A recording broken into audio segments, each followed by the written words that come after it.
In the headlines, security operatives in Niger State neutralized 100 bandits repel attack on police station. Pensioners in Edo State protest non-payment of monthly pension. Former CBN governor finally inaugurated as Anambra State governor after unsuccessful attempt.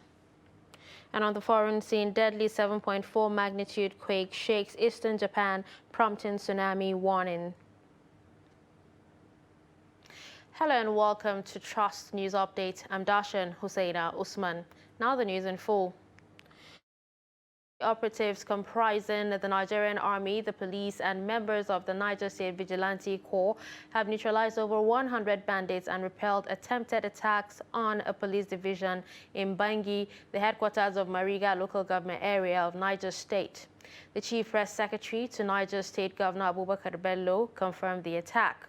The governor commended the joint security operatives for their gallantry in repelling attack and killing scores of banditry and commiserated with the family of an inspector who lost his life during the gun duel. The State Commissioner for Local Government, Chieftaincy Affairs and Internal Security, Emmanuel Umar, said over 100 bandits were neutralized, while 50 motorcycles were recovered during the operation. Pensioners in Edo State take to the streets to protest non-payment of entitlements. The pensioners came out in numbers, causing vehicular gridlock at the Oba of Voramen Square. They're demanding a payment of their entitlements such as gratuity and harmonization of monthly pension. The report. I can make mention of somebody on level 3.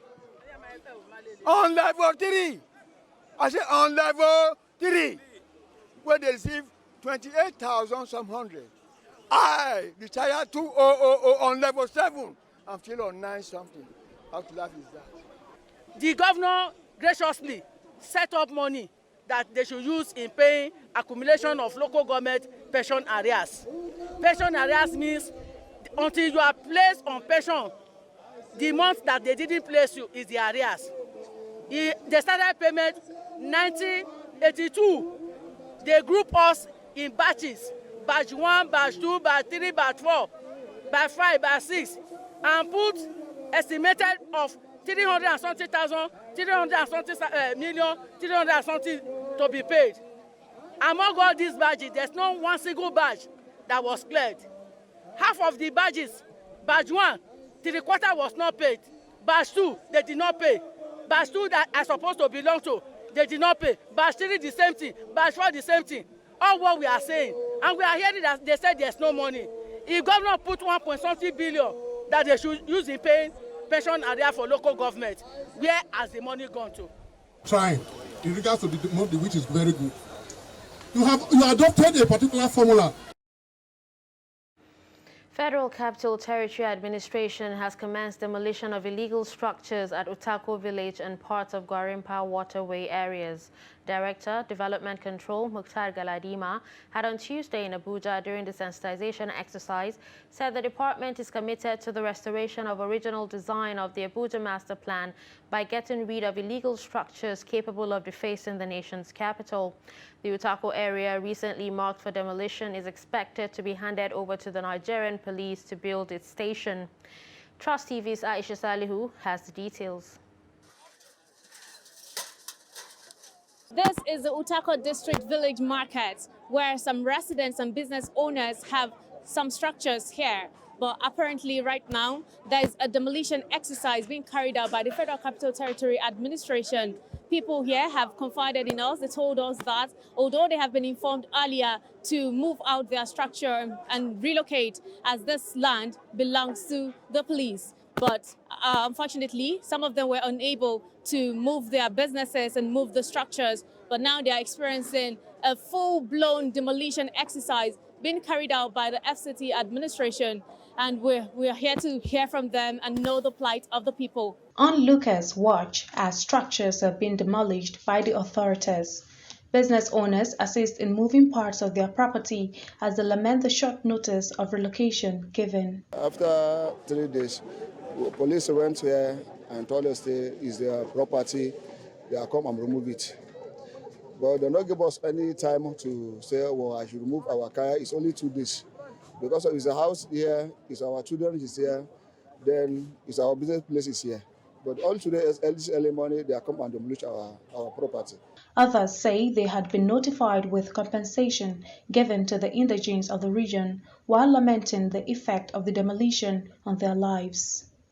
Actually, some months before now, they came to notify us that we should leave this space that is a police land. So they even demolished 4 months back.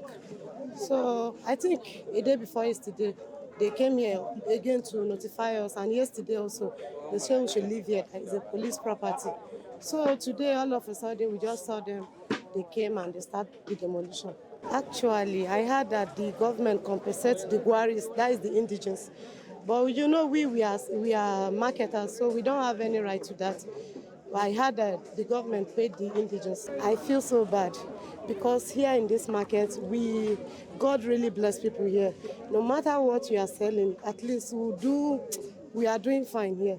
All we living here is as if the government has really touching us. I feel so bad. They come and scatter my Oga shop. I did not have nowhere now. I want to find a way to get my school fees to go my village back, where I go start my school back.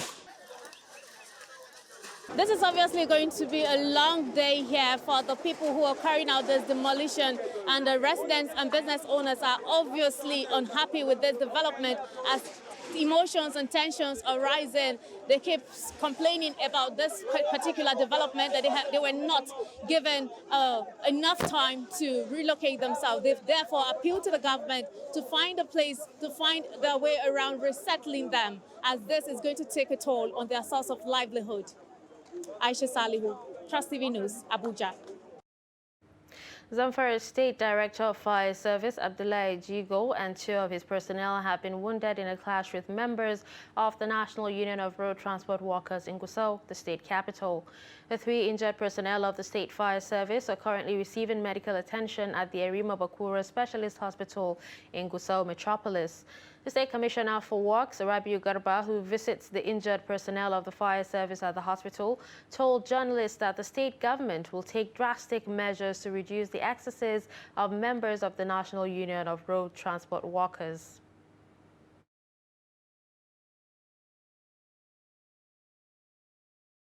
Hit my life and have a difficult in my head. That's the only thing I can say. Actually, I don't even know what is going on. When I heard it was the NURT chairman that came along with the boys, that's the other person. I think my department is road safety department, and I think I always control my boys and first to not take law into their hands. I tell them to try my business, but that's not true. I think they did it intentionally, because as you know, I don't want somebody to carry out those kind of things and come to the office, be hitting people like that. If you look at the leg of my senior mechanic, you've seen about the court. Top of the transport officer. He was highly injured. So this one is acceptable actually. To the authority concerned, they are the ones supposed to know what is supposed to be taken into about such kind of incidents. If someone can come into the government office and injure people like this, I think it's a kind of insult to everybody. Talk less of somebody who is not even you know? Nationwide, NURTW has been very notorious when it comes to taking law into their hands. So we'll review their excesses and we'll deal with it accordingly. Newly sworn-in Governor of Anambra State, Charles Soludo, has assured residents that he is ready to deliver on his campaign promises, saying the state will win under his watch. Soludo gave the assurance shortly after taking his oath of office on Thursday. A mild drama ensued between wife of the outgoing governor, Ebele Chukwu Obiano, and Bianca Ojukwu.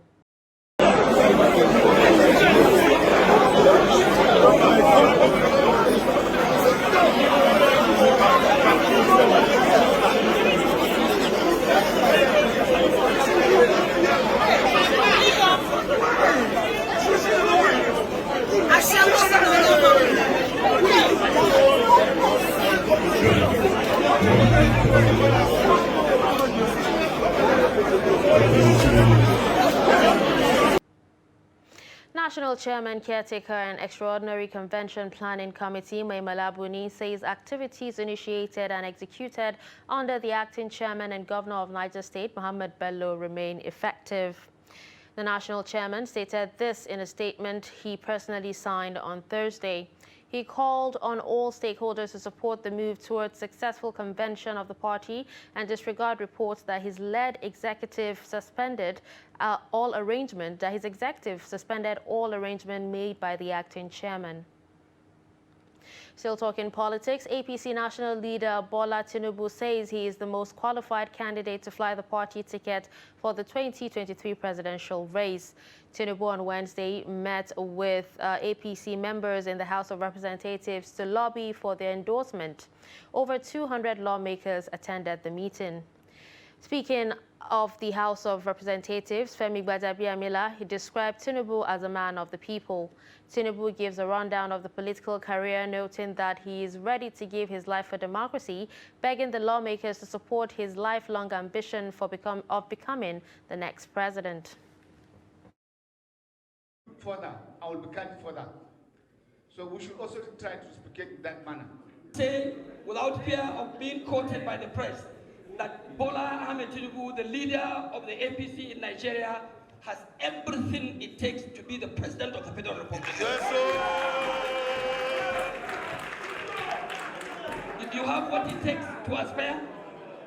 You have what it takes to run. You also have what it takes both in terms of intellectual to win and capacity. Capacity covers every other aspect of human capacity to be the president of the Federal Republic of Nigeria. I'm the only one in the race. I did not open. That is most competent, most qualified to be your president come year 2020.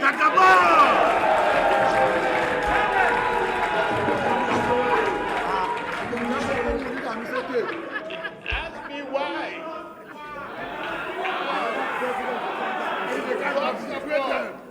I'm the only one who has been through the tutelage, bend, tongues, and bend of National Assembly.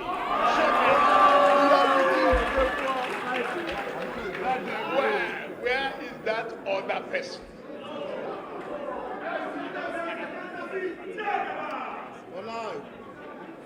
I'm the only one among them who has been consistently in one party to the other, building bridges. They are full of differences. They are not stable. So many of them are rolling stones. I've been through the National Assembly. I've been in the corporate world with background in the public sector, academic finance and development.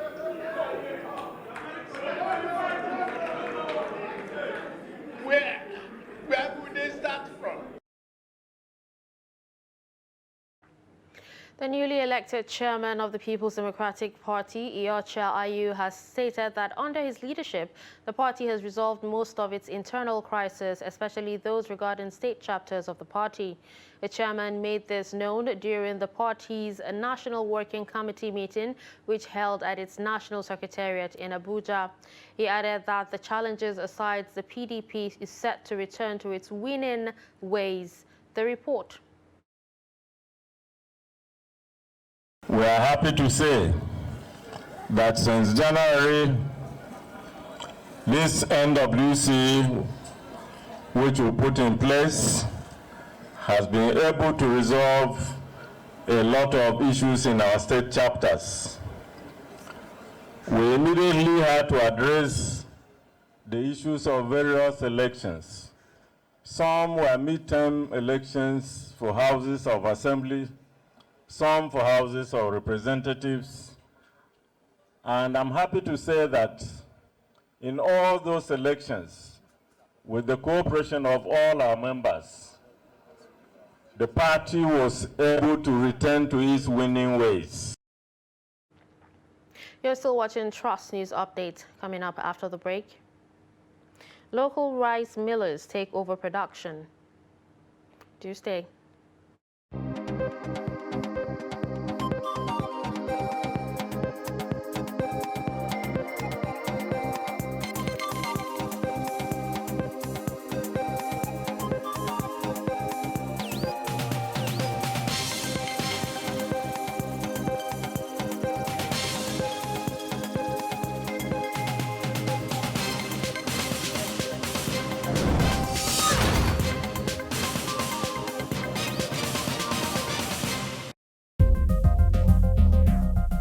This is Trust TV, documenting the Nigerian story.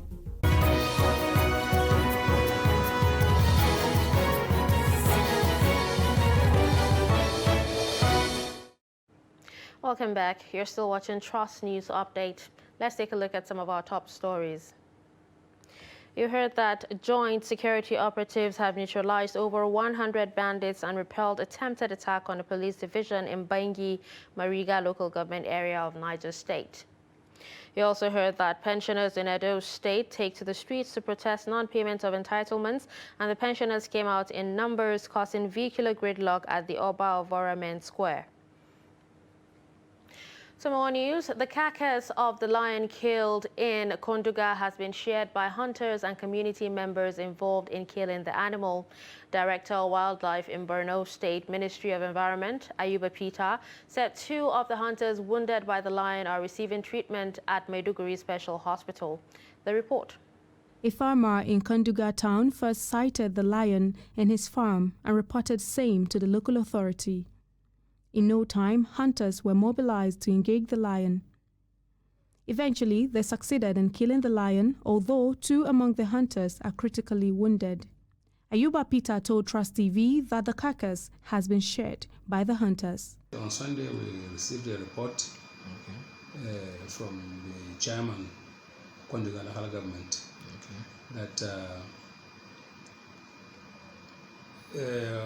one farmer reported that he saw a lion, and he saw a lion near his farm, and then he rushed. Then he reported to the chairman, who then called the hunters. And then immediately on getting the information, they mobilized, and then they were able to patrol and identified. They saw the lion, and they were able to kill the lion, although 2 of the hunters sustained some injuries. The 2 hunters on admission at Specialist Hospital could not be reached for comment on their encounter with the lion. Mutual relations between media and military authorities assist in no small measure in the execution of mandates of the armed forces. Newly appointed Director Information, Major General O.J. Akpo, solicits the support of Media Trust Limited, publishers of Daily Trust and operators of Trust TV to ensure that military activities are given coverage. General Akpo made the request during a courtesy visit paid to the media conglomerate in Abuja. Gaza Yakubu reports. While appreciating effort of Media Trust Limited as a major stakeholder in information dissemination, the Director of Information, Major General O.J. Akpo, says it is necessary to partner with the media to be able to succeed in his responsibility. You have a very wide readership. You've carved a niche for yourself. And for me, I must have a very collaborative partnership with you to be able to succeed as a Director of Defense Information. Ours is to have a country to keep the physical space safe for all of us to live our dreams. But what of that space which we cannot reach? The space that only you can govern, the space only the media can guard. Acting Chief Executive Officer of Media Trust Limited, Nura Daura, assures him of support of the organization in the discharge of his duty. So, sir, you have a partner in Daily Trust, and today you are not just having the media arm of Daily Trust, the print, We are also having the TV. And I would like to assure you also that in the next couple of months, not more than 6, the radio arm will also come on board. And as you also know, we have a very strong digital platform. Editor-in-Chief Daily Trust Naziru Mikailu commends the effort of the military in carrying out the responsibility of safeguarding the territorial integrity, asking for support to journalists to have access to information for the sake of objectivity. You need the media, as you rightly stated, but we believe we need it more because we are reporting very sensitive issues that we don't want to continue to report them on our own without the input of people who actually know better. Yeah, so the platforms that we have, Trust TV, they're all opportunities for the military and other security agencies to come on board and explain some of the things that they're doing, which we've seen you doing on other media. So we would like to request for that kind of friendship to be extended. The Director of Information is taking round on facility tour in the organization. Gaza Yakubu, Trust TV News, Abuja. Rice farming employs many people in Kura local government area of Kano State. Roadside markets attract rice merchants and consumers from all over the country on a daily basis. In this two-part series of Trust TV, special coverage on Kura, correspondent Idris Zibrin reports on how local processing of rice in Kura engage residents and provides them with what they eat and sell. Let's take a look. For the people in Kura local government area of Kano State, rice farming across all year round is not only a pride, but their way of life, and by extension, their largest means of livelihood.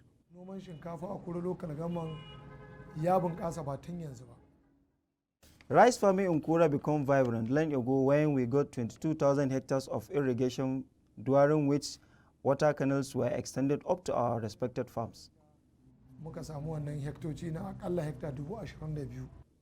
Throughout the year, the people of Kura are always busy, be it at the farms for cultivation, local factory for processing, or at these roadside markets to sell. We used to come here to do our businesses in order to help our parents, relatives, among others.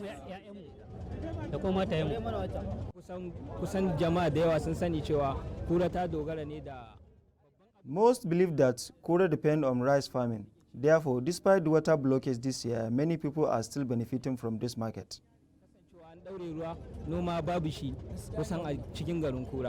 Although today is not the usual Friday's weekly market day in Kura, with little or no difference, this market is the largest trading center here, and the rice is equally locally produced here.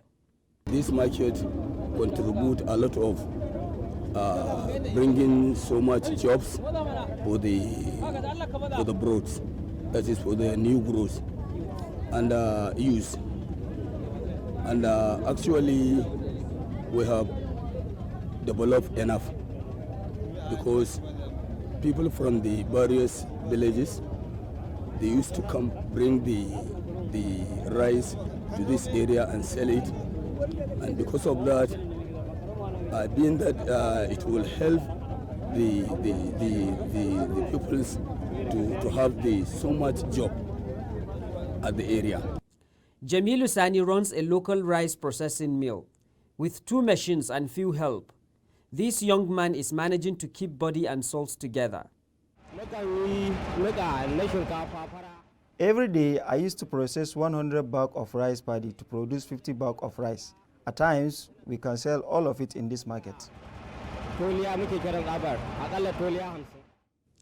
The problem of electricity supply, inadequate local processing machineries, and high cost of transportation are few amongst the major challenges threatening the rice farmers and local processors in Kura. Idris Jibrin, Trust TV News, Kano. Farmers in Kaduna are worried that price hike and non-availability of fertilizers in the state is making farming unattractive since many cannot afford to buy. This is against the backdrop of likelihood of scarcity of fertilizers on account of Russia-Ukraine war. Fatima Saleh Ladan has more. Farming has a long history in Nigeria, and it has also been the backbone of the economy. But one thing that poses a threat to farming is the high cost of fertilizer that helps crops grow in different soil and weather conditions. The farmers say the high cost of fertilizer is being a threat to their business. The farmers fear that the hike in price will deny farmers access to this critical input required to boost fertility of the farmlands and increase yield, noting that it will affect the next farming season. 4 months back, we buy a bag of fertilizer of 12 to 13,000, but now it's 17,300 for a bag of urea, and we face hardship of fuel because mostly we use generators to pump water, and we buy a liter for 2,000 or 1,800. Inda akasari generators muke amfani da su injinan ban ruwan litan mai kana siyan galan lita 4 kana siyan ta 2,1,800 a an san ka za a rage ma 1,700. For me, I think it is the conflict between Russia and Ukraine that is causing the high. Muna ganin kaman shi harban mana wannan al'amari.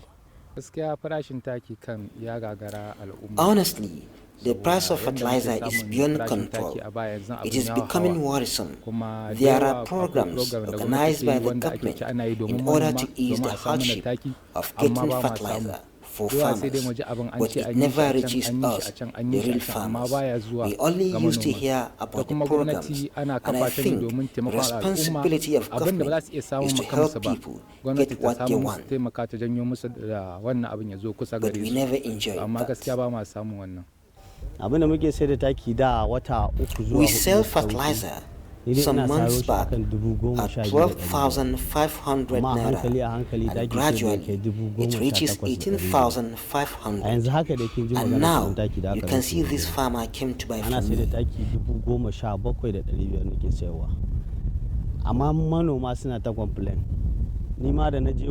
price is 17,500. Farmers are complaining. When I went to the dealers today, they advised me to buy more bags and keep because the price will keep going up because of Russia-Ukraine war.